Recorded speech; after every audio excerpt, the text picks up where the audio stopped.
So, dear colleagues, today is the day of our seminar, and we have a guest from United States, from University of Georgia Institute of Technology.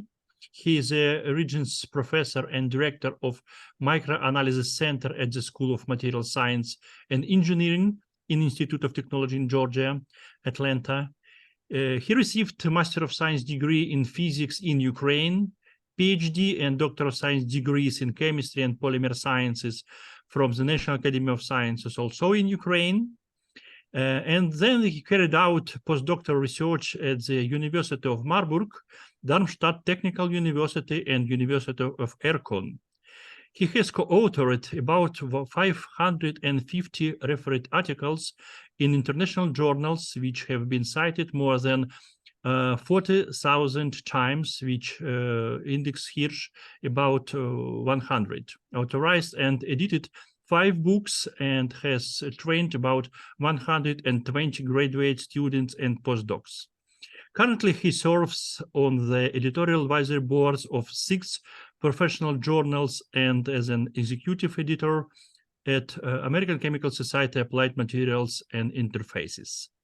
His research in the field of functional nanomaterials, surfaces, and interfaces, directed assembly of synthetic natural polymers and nanostructures, and bio-inspired materials, has been recognized by Fulbright Award, Regents Professorship, Sigma Sustained Research Award, Outstanding Research Author Award, Humboldt Research Award, and the National Science Foundation Special Creativity Award, among others. He is a Fulbright Fellow and Humboldt Fellow. And now it's time for your lecture, please. Okay, thank you for introduction, Vladimir. Thank you for inviting me. It's my pleasure to be here. I'm glad to make presentation to Ukrainian chemists in this difficult time. And I hope that, and I believe that Ukraine will stand and will survive through this madness. And sometimes maybe we can even meet in person. My lecture will be on a topic that we're pursuing in my lab for the last probably 15 years on composite materials, bio-enabled. And I'll just show you a couple of different slices of what we are doing. So we're supported by National Science Foundation mostly and Department of Defense to do these things. But first, I would like to basically point where we are located. This is, you see, this is southeast corner of US. This is Florida. This is the Atlantic Ocean. And Atlanta is right here. It's pretty close to Smoky Mountains, pretty close to coastal areas as well. Atlanta is mid-sized city, like about 5 million people. This, as you can see, it's a beautiful skyline, night skyline. This is daytime, how it looks like Midtown. Georgia Tech located in Midtown. This is, you can see, it's a campus in Georgia Tech. Next to this is our building. Next to this, located next to Coca-Cola headquarters. So this is right here, and this is Georgia Tech. We have about 40,000 students. College of Engineering is the largest college in the US. We have 6 schools, about 16,000 students, including 10,000 graduate students, master, mostly PhD students, graduating 400 PhD students a year. If you rank pretty good College of Engineering, usually within top 5 in US, and undergrad and grad, and this was our best year a couple of years ago, that our program was ranked number 2 right after MIT. But usually you fight with Berkeley or Illinois to be within top 5. This is all good schools. So then, of course, I want to tell you that as a Ukrainian American, we're fighting to support Ukraine as much as possible. This is our downtown Atlanta meeting. It's basically happened next day after war started. And so you can see quite a lot of people trying to support, and we are doing this on a regular basis and trying to arrange everything to help, including donation to Ukrainian army and to refugees, and to pushing our government also to not to stop support Ukraine. It's not easy. So I personally deliver a couple letters to White House and Congress trying to push this, and hopefully so it will stay here. This is overall direction what we are doing in my group. It's a human directions. And as I told you, we do a lot of different things, polymerized polyanionic liquids. So we're doing biosynthetic composites, 2D nanosheets. This is recent developments, field effect transistors for sensing, organized nanocelluloses, and different types of two-dimensional materials. We are a part of, this is a new issue of MRS communication devoted to 50-year celebration of Materials US Materials Research Society. Basically, it's covered all possible direction in materials research, including our small cover image as well on this, basically reflecting overall direction in modern materials research in US.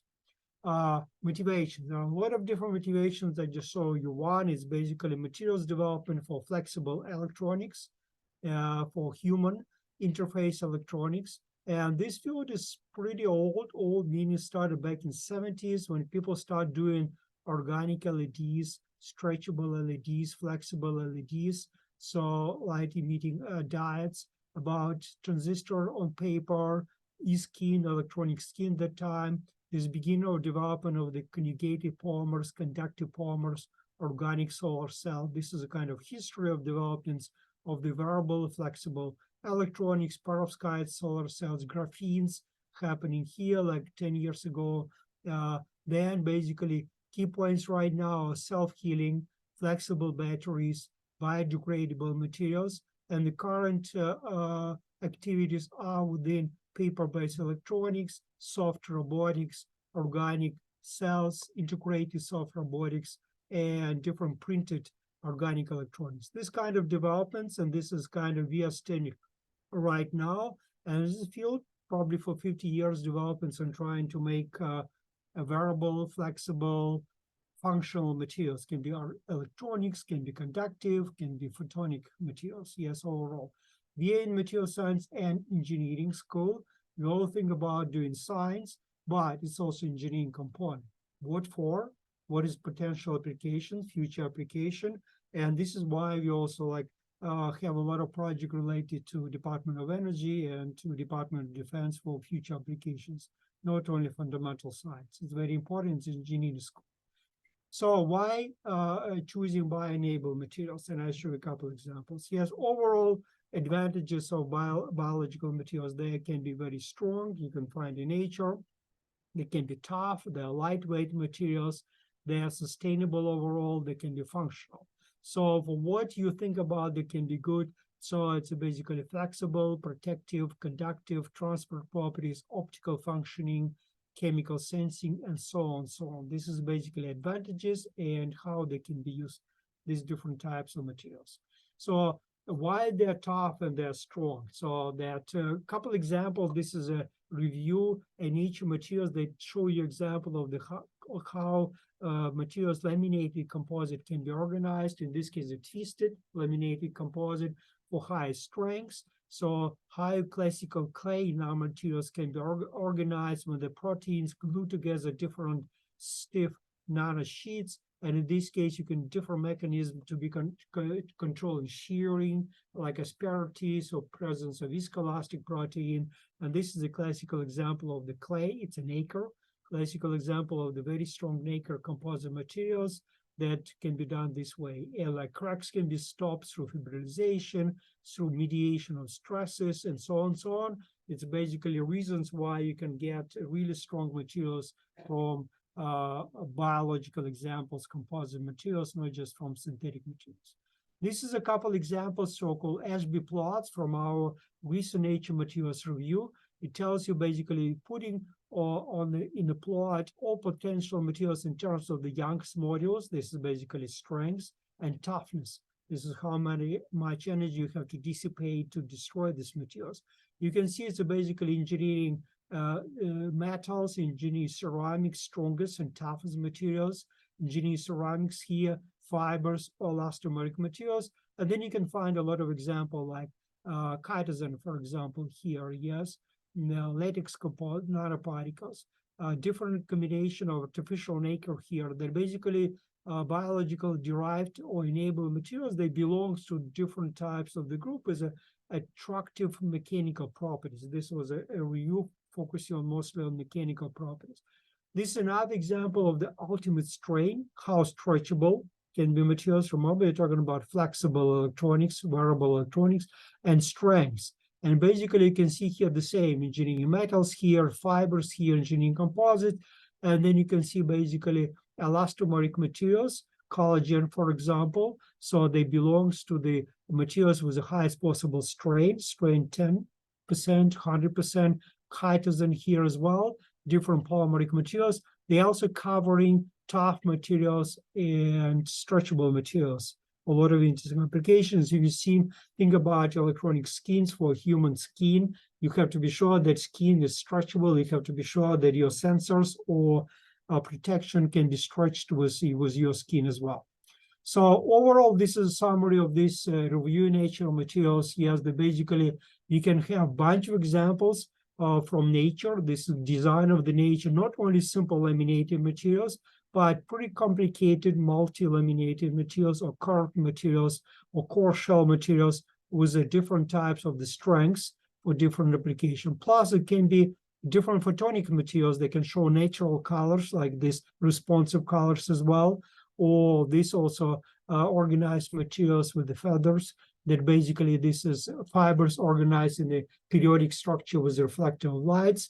The same kind of structure, periodic bracts, can be organized for this particular kind of beetles. It's periodic stacks. You're doing so-called structural colors. Also structural colors, there is no dyes in these structures. Everything basically designed as a periodic stack, a dielectric stack, and making different color plants in this case, or in animals. And this is example that you can combine both in this case photonics and mechanical strengths for potential applications. Overall, if it's a two summaries, we have two reviews, recent review. So this is the types of the different biological materials people try to use, starting with the DNA, silk, collagen, chitin, celluloses. Our favorite, we mostly work with the nanocelluloses and silk materials. I'm going to talk about this. But in addition to this is three different classes of materials, biological materials, usually combine them with the different synthetic nanostructures. Most popular carbon nanomaterials like graphenes, carbon nanotubes, nanoclays, or different metal structures. You make them different, use different processing approaches, make biopolymer composites, and they can be designed for different applications. How do we do mostly in my group? So we're building up laminated composite materials. This is the example for silk fibrin, protein with graphene oxide, LBL films. We're building up in a different manner, labial assembly. This is example how we're doing this. It can be deep coating, spin coating, spray coating by basically combining them in a different multi-layers. We can do, like in this case example, graphene oxide with a silk. We can make graphene oxide reinforcing silk, or we can make silk basically gluing together reinforcing graphene oxide. So different types of composite materials we can do it. We can do, of course, co-assembly, mixing, we can do vacuum filtration, we can do different printing. So this variety of processing techniques, yes, we use try to build up organized organic, inorganic materials. Characterization, of course, we use all types of characterization. I'll show you a lot of examples. My specialty is the characterization, atomic force microscopy, my favorite technique. This you can see it's a cellulose nanocrystals, highly oriented or unorganized amorphous type of nanocrystals. You can see individual nanocrystals. We are going to talk about this. And this is what we are doing. We're converting AFM data images in a software package when we can see orientation of individual nanocrystals. We can calculate azimuthal distribution. You can calculate orientation order parameter. You see this is not organized, random oriented nanocrystals. This is highly oriented nanocrystals, trying to quantify these morphological features to connect with the properties of the composite materials. So first part of the lecture, I will tell you basically about graphene oxide-based composite. It was a very popular topic in my group for a long time, for more than 10 years, and we're still doing this. And I'll show you a couple examples that I selected what we've been doing. Graphene oxide with silk fibrin and polysaccharides. Graphene oxide is very well known. Everybody knows graphenes, very thin, one monolayers. Unlike graphenes themselves, graphene oxides so have defected structure. You can have coals, you can have different types of the oxidized groups, and you compromise a little bit on the strengths. Like graphene is 1 terapascal, elastic modulus highest in the carbon materials, and graphene oxide is about 250, but it's still better than steel anyway, so very strong materials. But the presence of these groups allow it's a water soluble, you can make water suspension. It can be done easily in large quantities, unlike graphenes. And you can do different modification because you have available functions here. You can do modification of the graphene oxide.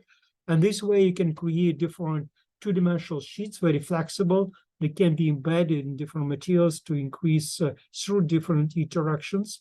Hydrogen bonding, mostly polar interactions. And we work a lot of trying to see how we can reinforce silk fibrin. Is very well-known protein, yes, silk. So they're very good properties, hydrogen bonding structures, folded domains in this structure. But so overall strength is not enough except fibers, and we try to see how we can use graphenes and make composite materials. And graphenes can be oxidized, and they can be highly conductive as well. This example, how we built multi-layer structure, was basically using silk to glue together graphene oxides. Graphene oxides, if you build multi-layers, you can see this beautiful multi-layer film, like 5,000 layers approximately.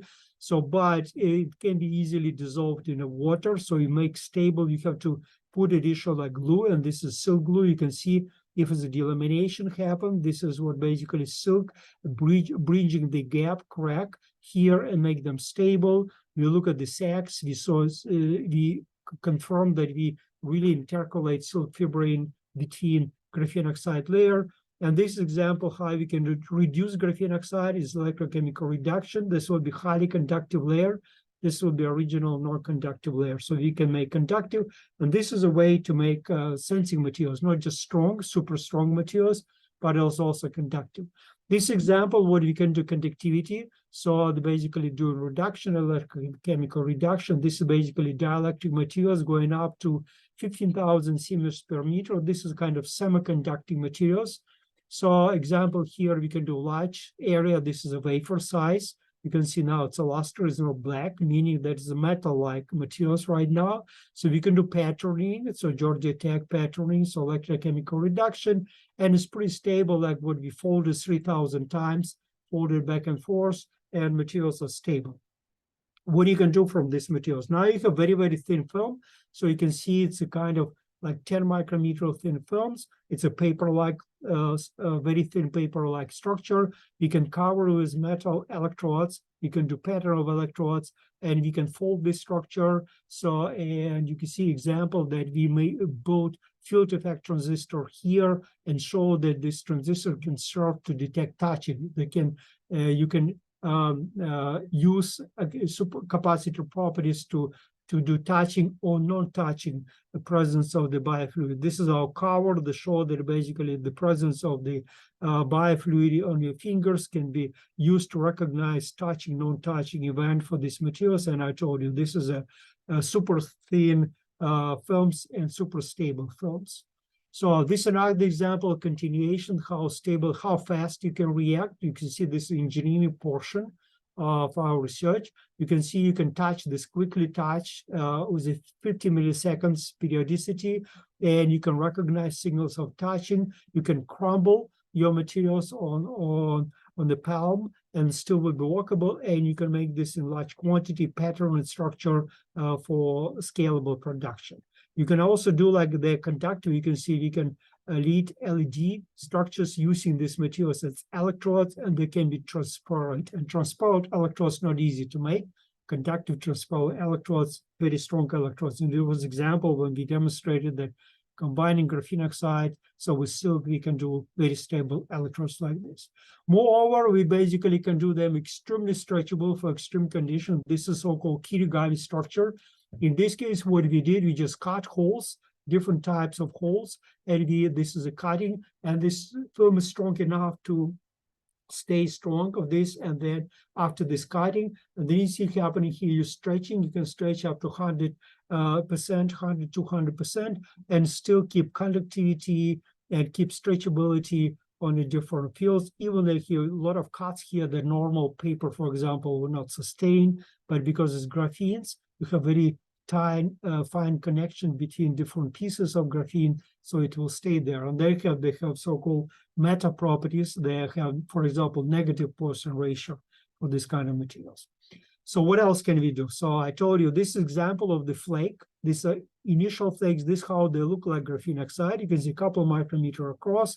If you try to combine them with other materials, you have to do modification. Remember I told you, you can modify graphene oxide flakes. This example, when in this case cellulose nanocrystals, they don't like to be absorbed on the flakes, but this example they're absorbing, and this example we can control chemistry and do, for example, polydopamine absorbing on flake. Silk fibrin, you see only flake absorption, nothing is around. All this is cellulose nanofibers or cellulose nanocrystals. So you can take individual monolayer, graphene oxide monolayer, you can modify this monolayer and use this as a building block for composite materials.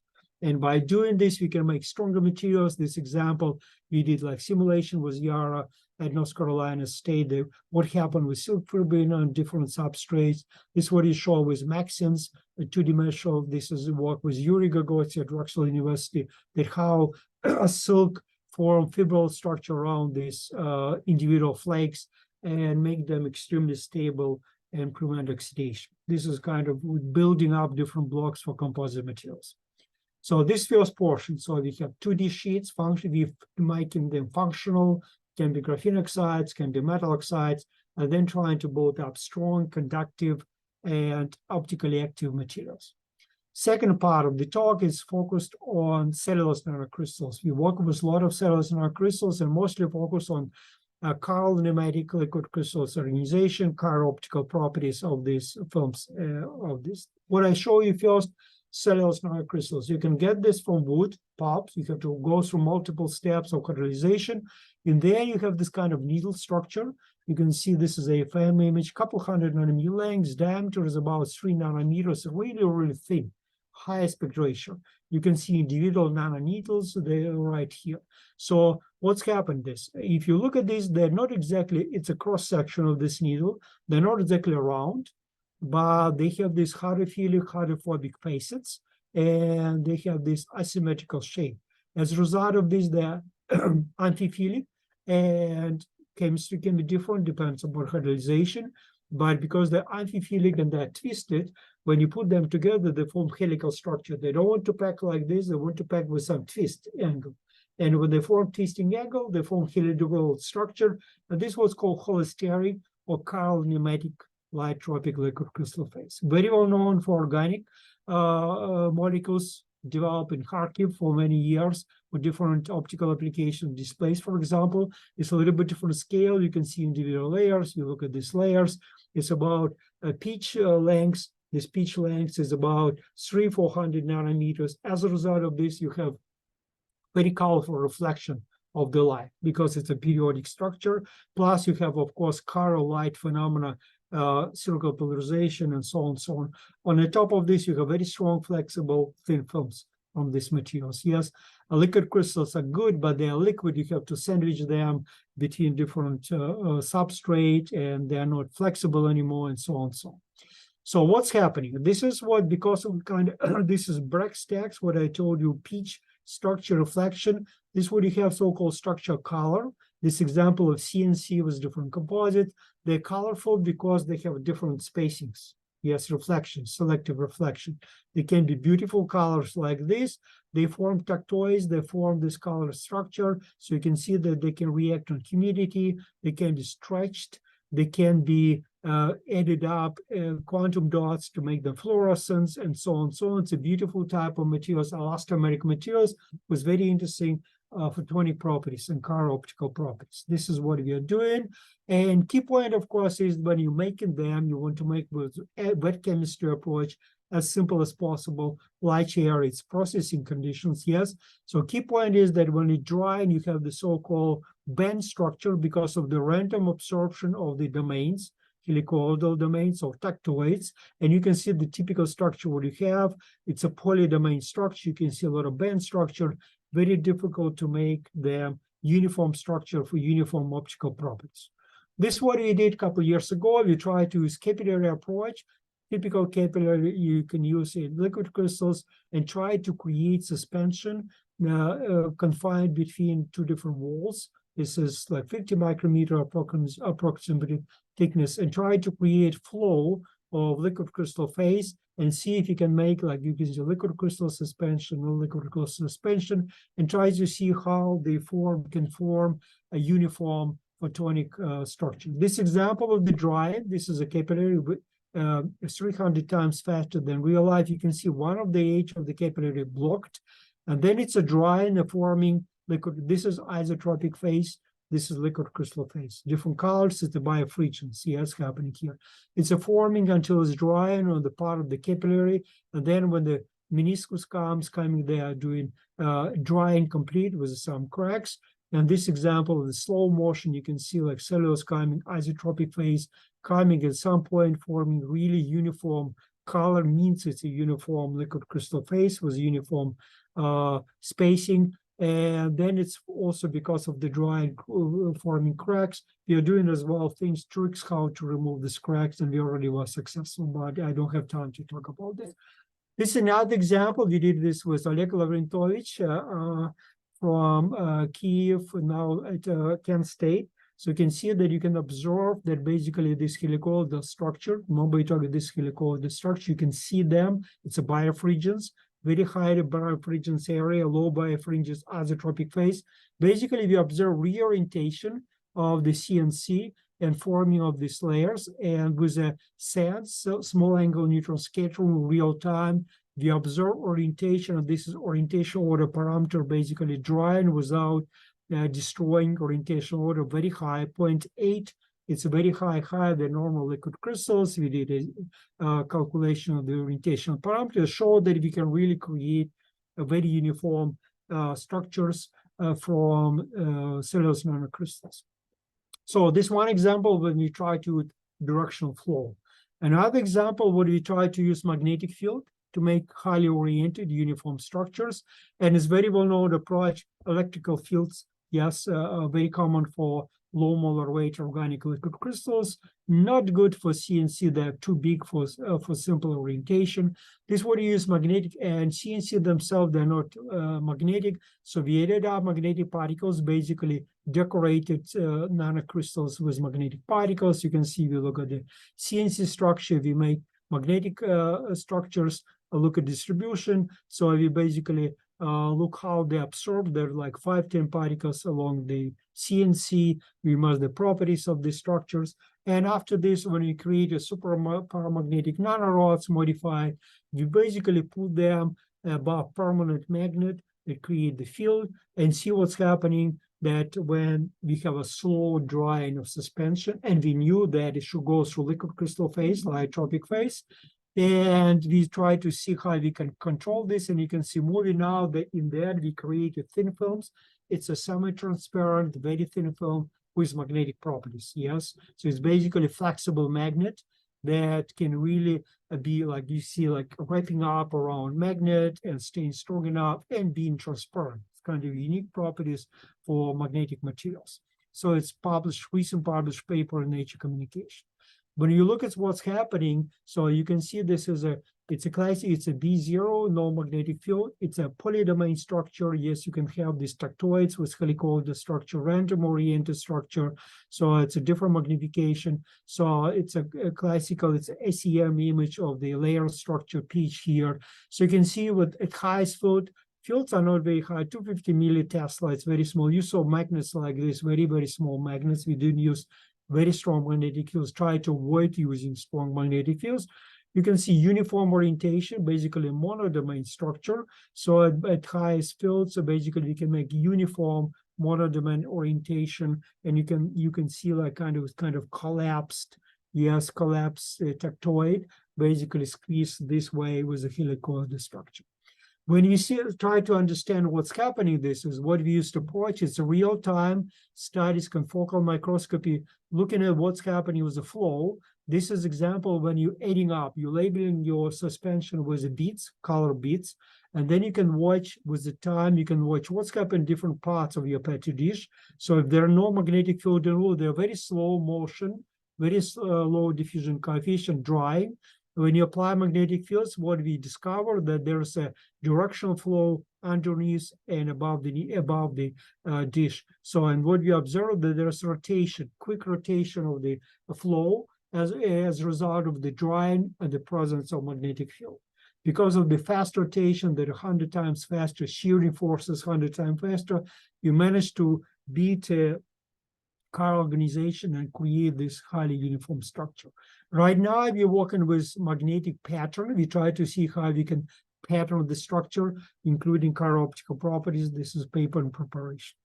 So what else can we do? Now we know we have uniform, semi-transparent, monodomain structures. I show you one example how we're wrapping up, but because of the uniform structure, you see they can react to the finger. It's a basically local change of humidity. They can react to the light, local change of the thermal properties heating up, and they are pretty strong, stay pretty strong. You can see we can fold them. You can see mechanical properties, pretty good stresses up to 100 megapascals. This is different types of the materials, responsive materials to different stimuli we can make from these films, including magnetic properties. So this is one example. So how you can do better than regular paper, cellulose, or regular magnetic particle suspensions. So this is one part. And you see we're already trying to combine different walls like magnetic nanoparticles with cellulose nanocrystals. We are doing a little bit different things. It's kind of cellulose nanocrystal combined with emitting carbon quantum dots for emission, cellulose nanofibers to make very strong composites, make adhesive and colorful gels as well. So 3 different papers I show you stories what we did in the past couple of years. So this example, when you look cellulose nanocrystals, we put carbon quantum dots around this. It's kind of like building shell. Why carbon quantum dots? They first of all highly emissive, beautiful color.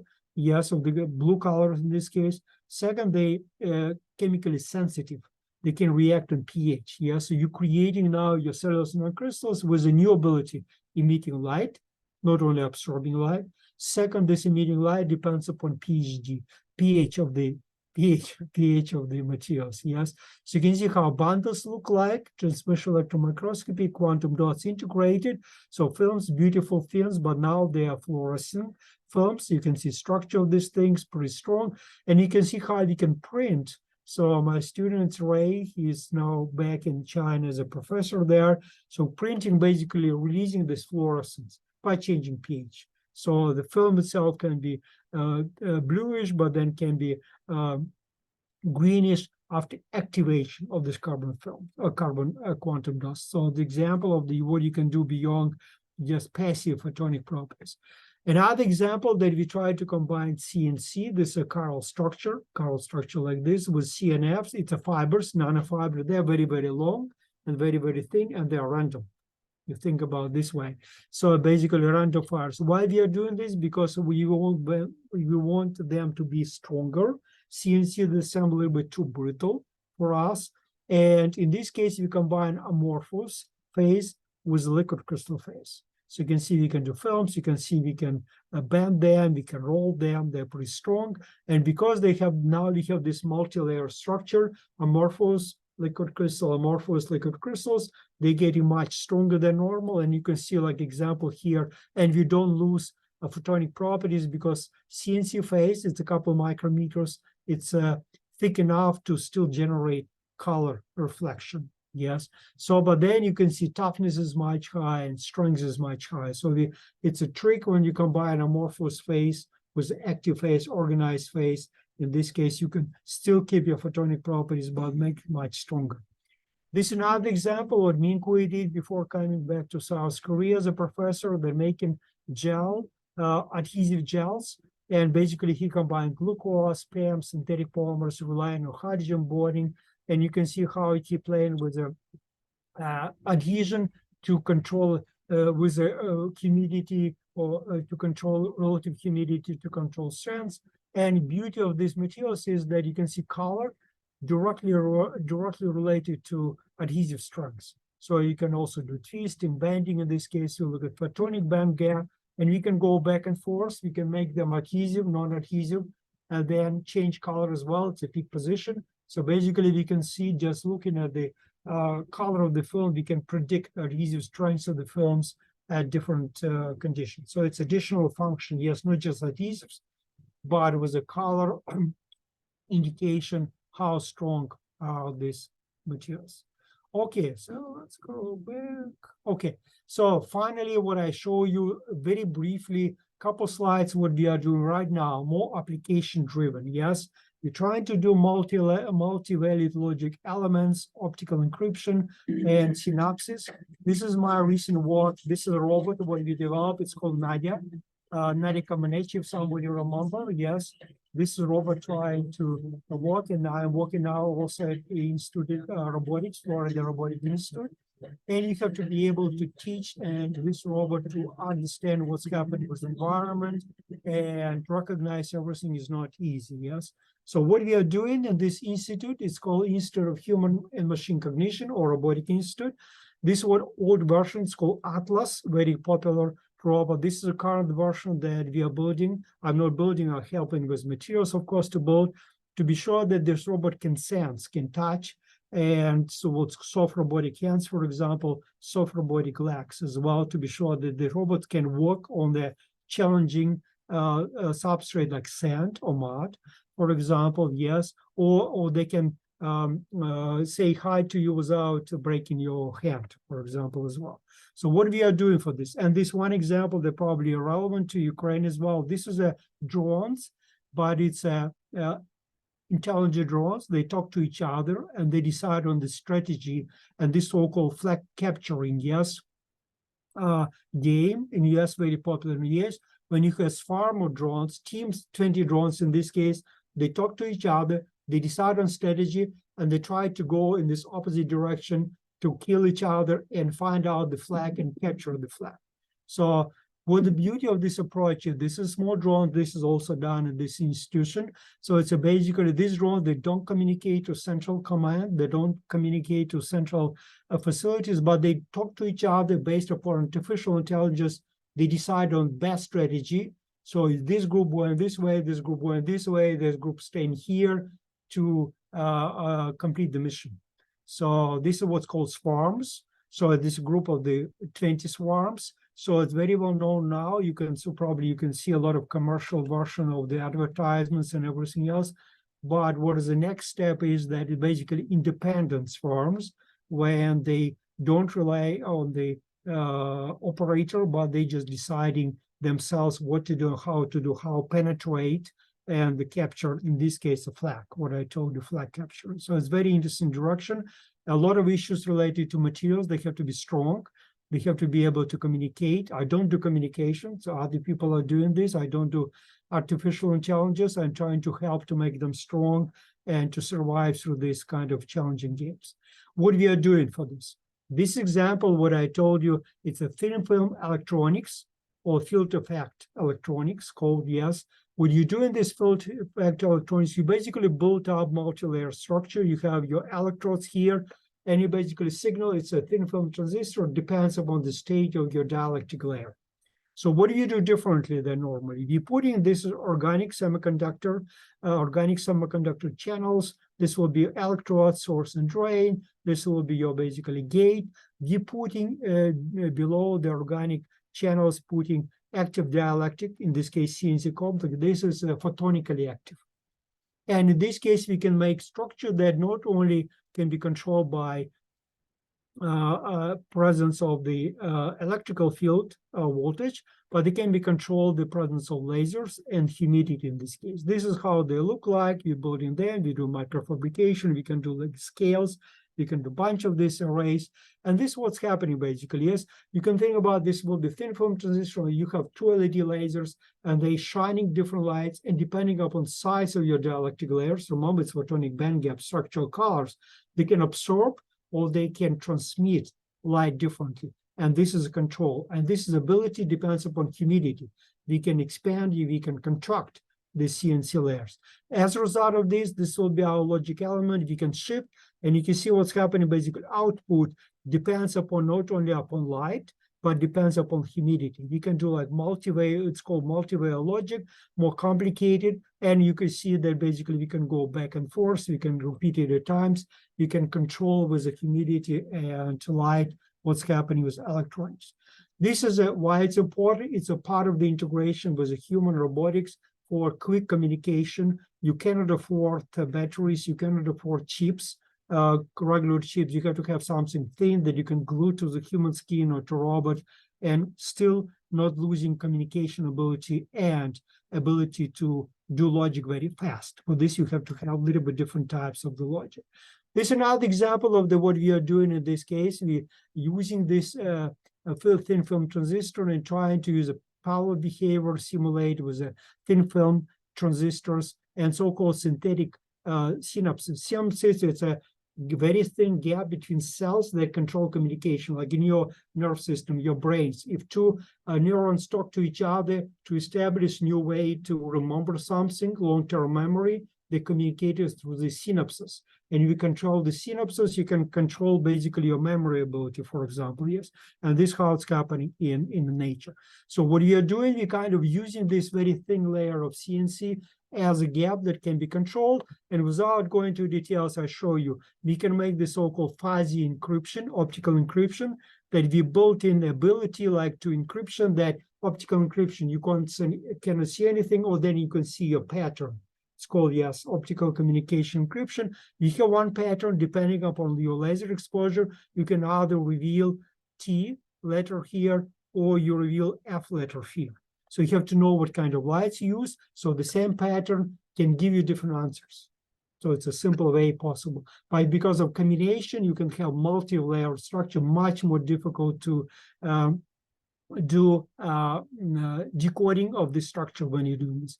This is example of how we can train the structure because it's sensitive to humidity to make like a Pavlov effect dog will be having different reflexes on triple different stimuli.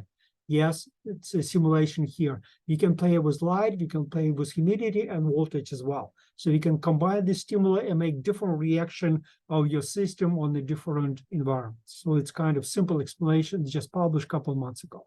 Overall summary. So biological materials, synthetic and biological materials is great stuff to work with. A lot of free space, you can modify it, you can add up a lot of functions. Multifunctional materials can be used for a lot of different applications. I show you kind of fundamental research we've been doing for a while, and I'll show you a couple examples of the recent when we really try to see how we can make robots and drones better. And so based upon the fundamental discoveries what we made in the materials applications. This is a final, basically, people who I work with. This is a color structures, is real. This is adhesive structure. This is my group. Dasha worked a lot with structures supported by NSF and Department of Defense. This is my former students, postdocs, who contributed to these different pieces. Structure, this we do a lot of collaboration with the Air Force, US Air Force Research Lab, North Carolina State University. And this example of the simple encryption, like when you can relieve your QR code, or you cannot relieve depending upon how you're shining light on the stuff, and emitting light. And this is links, QR code leads to website of our lab. Finally, I just want to say a couple words that I'm executive editor of the biggest materials journal. If you want to publish something, so this is a family of the journal, sister journals, in addition to our journal, optical materials, polymeric materials, nanomaterials, energy, electronic materials. You're always welcome to submit. If you need more advice from me, you can always ask me how to do this. We cover this as a summary of what you cover, everything. Basically in polymers, we publishing about 6,000 papers a year. It's pretty selective journal, 25% only acceptance rate, and pretty high impact factor around 10. But this is a very good journal for materials community to recognize your work. I just created proposal to American Chemical Society to create a special issue of American Chemical Society Applied Materials Interfaces for Ukrainian scientists. to show up to community, world communities of what's happening in Ukraine despite of the tough time. And let's see what's happening. So if it will go through and will be approved, maybe we'll have a special issue material science in Ukraine. Yes, and in this case, we'll put together editorial board, we put together editors and trying to represent all aspects of the chemistry and materials in Ukraine in published issue. Let's see what's happening in a few months. I will know for sure if my proposal will be approved.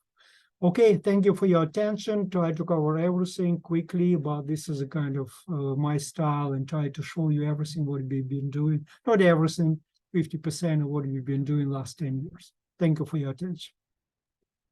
Thank you for your lecture, very applied lecture with numerous materials. Thanks a lot, dear colleagues. Maybe you have questions.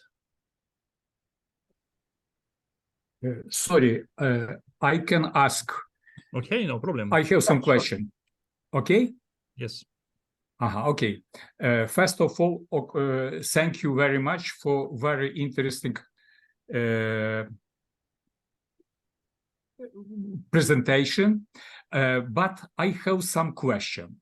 For example, you talk about composite magnetic materials based on nanoparticle magnetite, Fe3O4, and organic parts.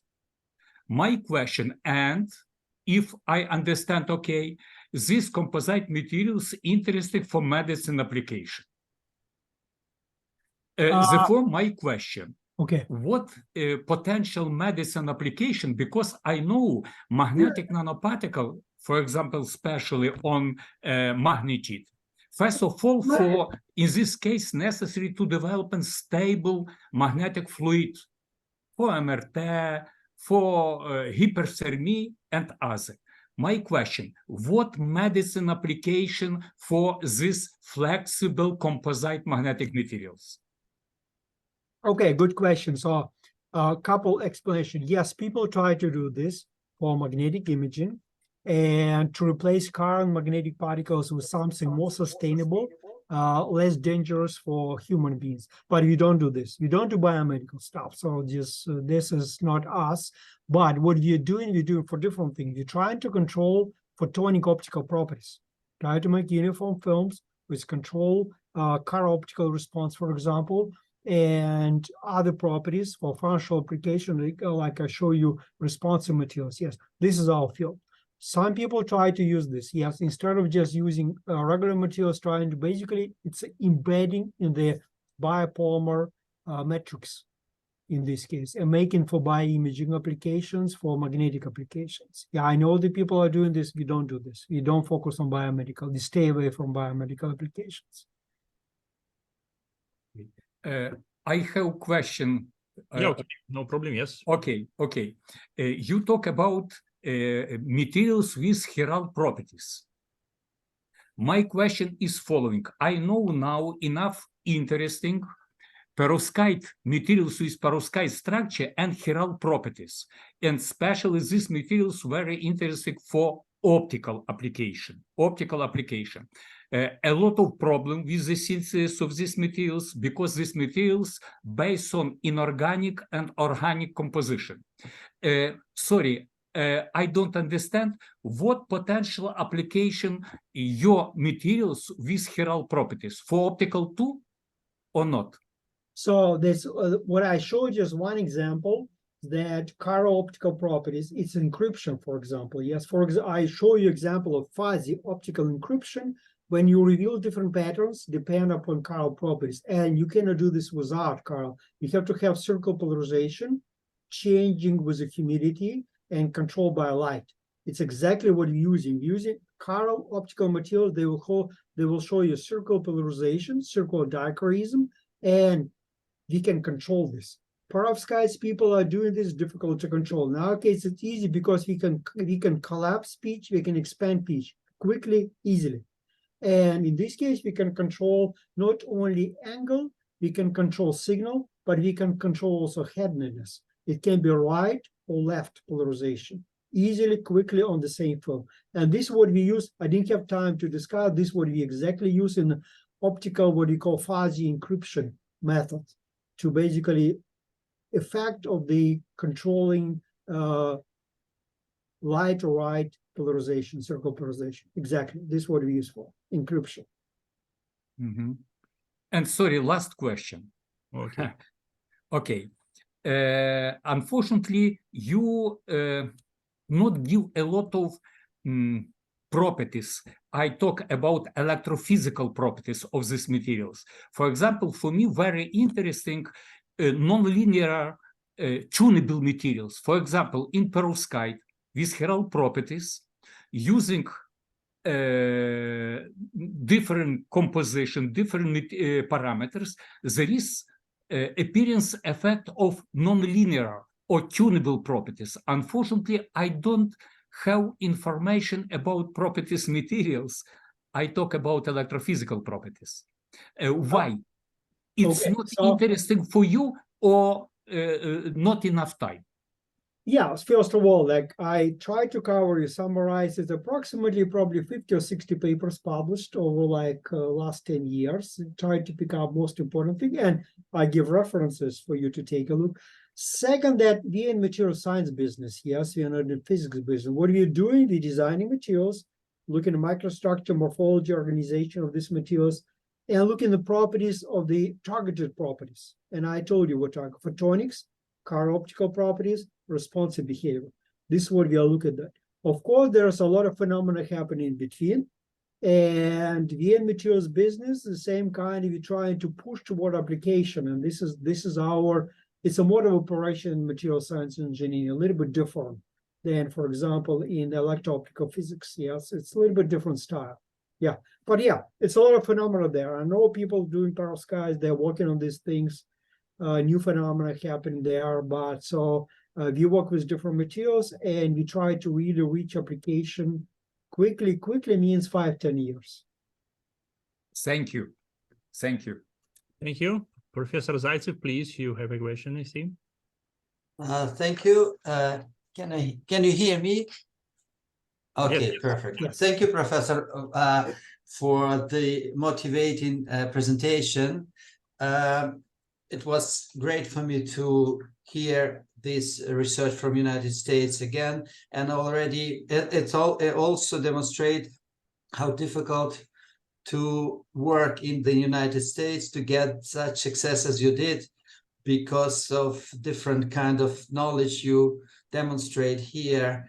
And it is important for the students, the young people, to understand that United States not a simple country. If they want to go there, they have to learn a lot and work a lot.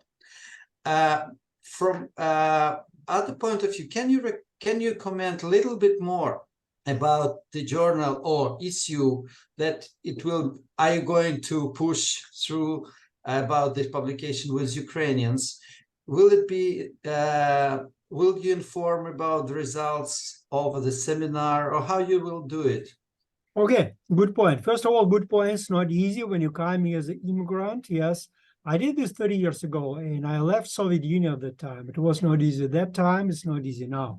But you're also welcome. I have like normally, I probably graduated 20 people from Soviet Union, Russia, Belarus, Ukraine as well. I have 2 Ukrainians right now in my group as well. It's just work hard and be smart. This is the only way that you can survive and you can do better than a lot of people around this. Second, it's how to wisely use your background. I'm a physicist, but I'm also a chemist, like Vladimir, Professor Shevchenko knows that it was not easy transition at that time. And combining chemistry, physics are basically very important for material science, for advanced applications. So that's advice to young people: work hard, find out your way and decide what to do. And in the end, basically, even you stay like in the US, like myself, you're giving back to your country. I have a lot of joint projects with Ukraine for many, many years. I'm trying to help, like donations. Now it's difficult time. I'm pushing my government. Now it's the American government to help you guys as much as possible. It's a giving back to Ukraine. Yes, doesn't matter what you're doing if you're not coming back. And last, it's a, I just talked with the chief editor about this potential issue, and it should go like all proposal for special issue should go through multi-step process. And I hope that they will approve my idea. I will generate like kind of outlines, what kind of materials aspect we would like to reflect, who can be guest editors, who will be helping us, of course, not only me, because yeah, I know some people, but not everyone in Ukraine. Yes, of course. And I hope that if it will be accepted by American Chemical Society, maybe in 2, 3, 4 months, we will form guest editorial board, maybe 3, 4, 5 people, and they will be recommending authors, best authors from the best groups to submit best papers and to have a special issue. So in this, probably some of you will hear about this, we'll do announcements, but you have to keep in mind, special issues is by invitation. My job to get this through the system, get approval, get maybe 3, 4, 5 guest editors, the best from Ukraine. After this, they're suggesting this 50 people you would like to invite. And I assume that they know better than me. Yes, I'm kind of will be supervising this process. And also you have to keep in mind, there is a highly selective journal, only 1 out of 4 papers published in this journal. So it's responsibility of editors to pick up the best results in the best labs. Otherwise, you can submit 100 papers, 100 papers can be declined. You don't want this. It's a lot of work to do. Yes. So, and this will go through. Hopefully, I will think about maybe next summer, next fall, we'll have a special issue, maybe 30, 40, 50 papers from Ukraine. But the same, it's my idea. I already submitted my idea to American Chemical Society. It takes a couple months to get through. My idea should be approved, and they will go through this stuff.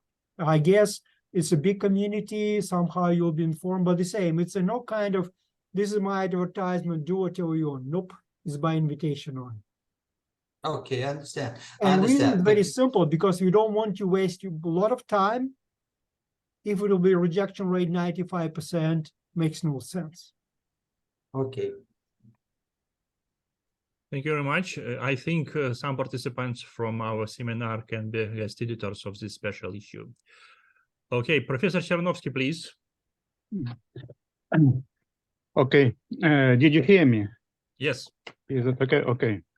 No, first of all, I would like to say many thanks for your informative and very interesting presentation. And I have such a question, small question, related to magnetic properties of composite materials, yes, considered by you. You, as far as I understand correctly from your presentation, you consider only paramagnetic biocomposite, no, according to magnetization profile of corresponding materials, yes? Yeah. What can you say about real biocomposite material having more complicated magnetic structure like superparamagnets or ferrimagnetic structure? Okay, that's my question. Can you say? Yeah, it's a good question. So we consider different options. We consider, for example, molecular magnets. We look through this stuff. And you didn't think the properties are good enough for this. Second, that we constrain, remember what we are doing. You have needles and they form like twisted structure like this. You do these magnetic particles, you limited yourself in size because you don't want to destroy. You still want to be twisted, helical structure. And if you put something in between, like small particles, you can destroy these particles, you can control this. So these are our limitation. First, second limitation, chemistry. You have to build up proper chemistry to be sure that particles will be sticking. Otherwise, they just will separate themselves. Yes, these are 2 limitations, not easy to do. So size, couple nanometers, and chemistry. Yes, proper chemistry to do this, to be sure that we adding up and not destroying this original pitch, helical structure. This is our limitation. This is why we choose these particles. Other options possible, but the same. It's a matter of they're looking at different properties and what can be done there, but we didn't consider anything else, right? Okay. Thank you very much. Thank you. So, dear colleagues, do you have other questions? Sorry, I would like to ask again. Yeah. Yeah, please. Sorry, I would like to ask again about magnetic materials. As for me, for medicine, for biomedicine application and other. In this case, necessary only super paramagnetic properties. Its ferromagnetic properties is not good. I don't think so. I think that other properties can be good, like ferromagnetic properties can be good for a lot of electro-optical applications can be good. But I just told you, yes, we don't go too much for this. We try to work on the optically active materials for different applications, like for encryption. But yes, possible. That's possible. Good people trying to do this, just not my field. And you demonstrate some picture where hysteresis loop demonstrate very small coercitive force.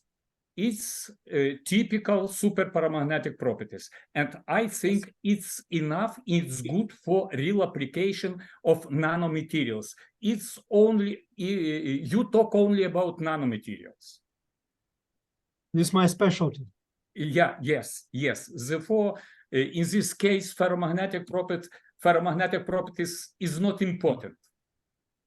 Yeah, it was not important for our particular application. Correct. Yes. Thank you. Thank you very much. What about efficiency, technological efficiency of production of materials and reproducibility of properties in the industrial scale? What do you think about it?